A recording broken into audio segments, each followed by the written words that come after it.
నమస్తే, welcome to BCN news. నేను విజయలక్ష్మి. ముందుగా ముఖ్యాంశాలు. వరద ప్రభావిత ప్రాంతాల్లో విజయవంతంగా రక్షణ చర్యలు. సీఎం చంద్రబాబు దగ్గరుండి ఏర్పాట్లను పర్యవేక్షించారన్న మంత్రి రాంప్రసాద్.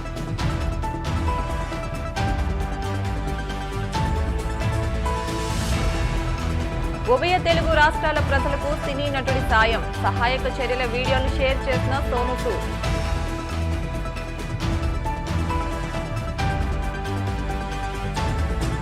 గొడవేరు గండ్ల పూడిక పనులను దగ్గరుండి పర్యవేక్షించిన మంత్రి నిమ్మల. ఆయన కృషిని కొనియాడిన మంత్రి లోకేష్.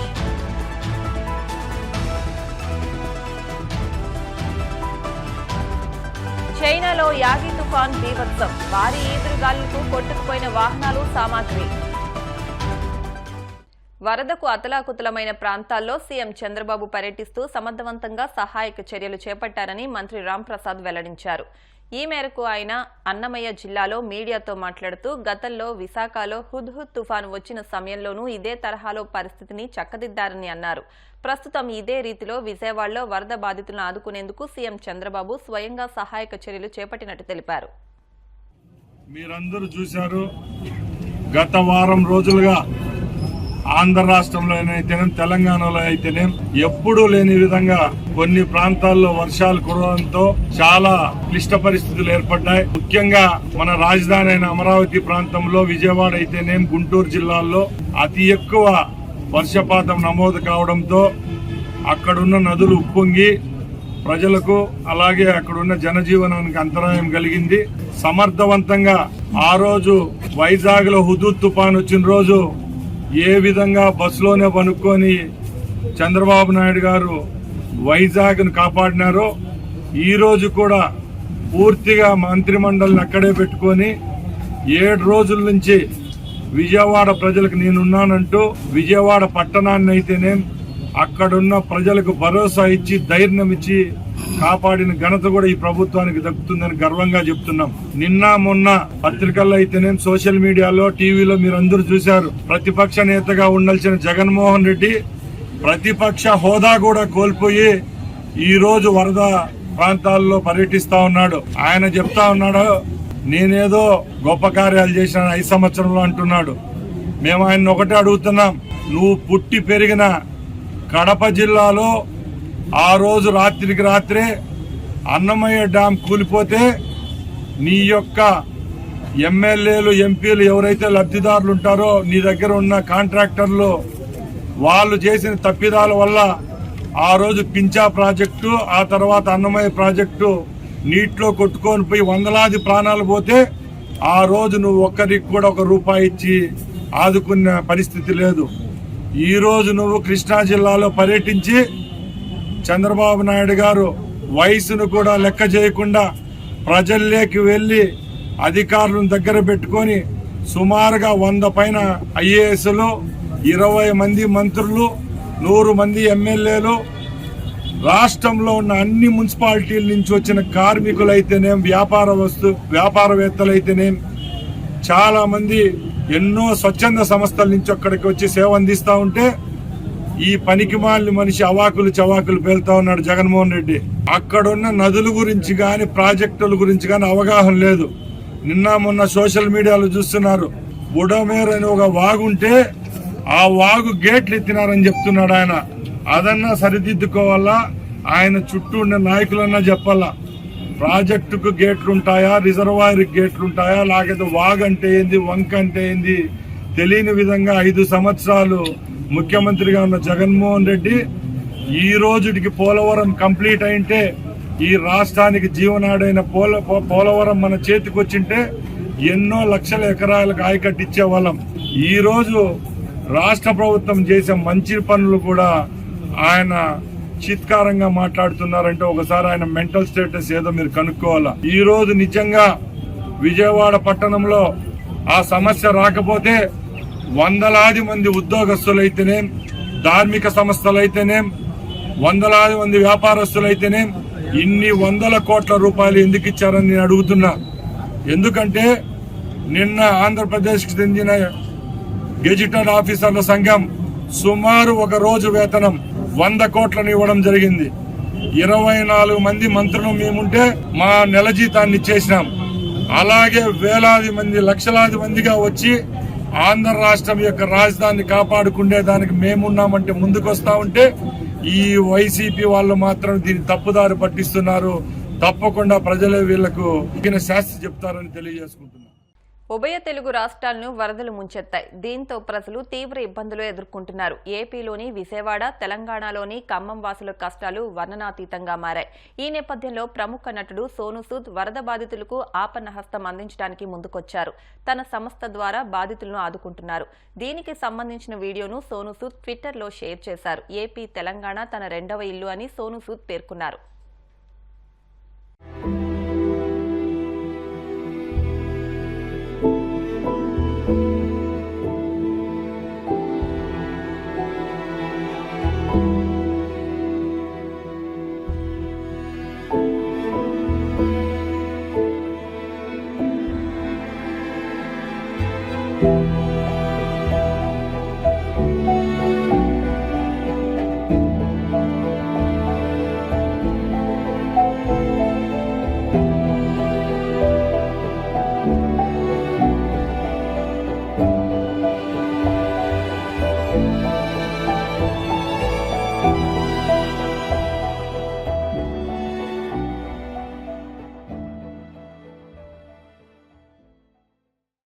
పర్యావరణ హితం కోరుతూ మట్టి వినాయకులంతా ప్రతిష్ఠిస్తున్నారు. మట్టితో తయారు చేసిన ఉగ్ర నరసింహస్వామి రూపంలో ఉన్న వినాయకుడి విగ్రహం అందరినీ ఆకట్టుకుంది.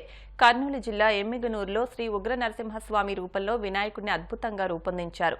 కొండవీటి ప్రాంతంలో శ్రీ బాల వినాయక యువక మండలి ఆధ్వర్యంలో ఈ వినాయకుడి ఉత్సవాలు నిర్వహిస్తున్నారు. విజయవాడ బొడమేరు గండ్ల పూడిక పనుల్లో జలవనరుల శాఖ మంత్రి నిమ్మల రామానాయుడు విశేష కృషి చేశారు.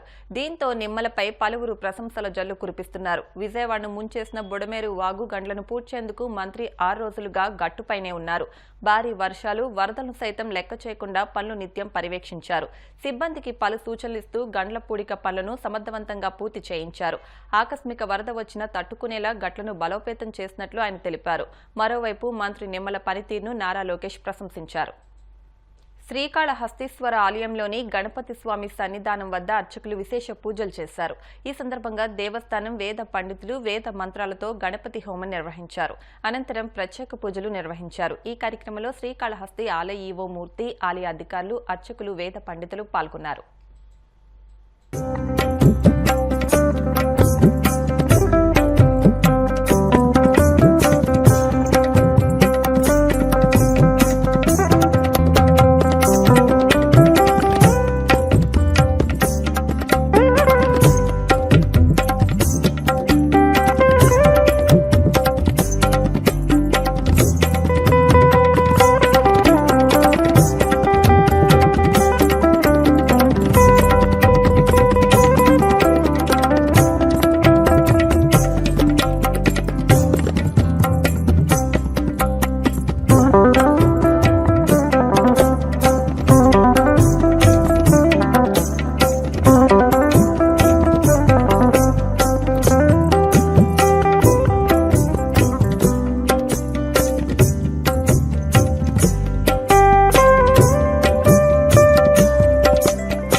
విజయవాడ వరద బాధితులను ఆదుకునేందుకు కాకినాడ ఉమెన్స్ సీనియర్ సిటిజన్స్ ముందుకు వచ్చారు. అందులో భాగంగా వరద ప్రభావిత ప్రాంతమైన ఒక గ్రామాన్ని దత్తత తీసుకుని వారికి నూతన వస్త్రాల కిట్ను అందించేందుకు నిర్ణయం తీసుకున్నారు. అదే తడుగా చీరలు, పంచులు, టవల్స్ తో కూడిన సుమారు 2,000 రూపాయల కిట్ను తయారు చేయించారు. ఉమెన్ సీనియర్ సిటిజన్స్ నాయకులు పాలడుగు అరుణ, అప్పసాని కృష్ణకుమారి, రత్నకుమారి, వసంత, చిట్టమ్మ, అనంతలక్ష్మి, చోడే బిందు, సూర్యకాంతం వరద బాధితులకు పంపించే కిట్లను మీడియాకు చూపించారు.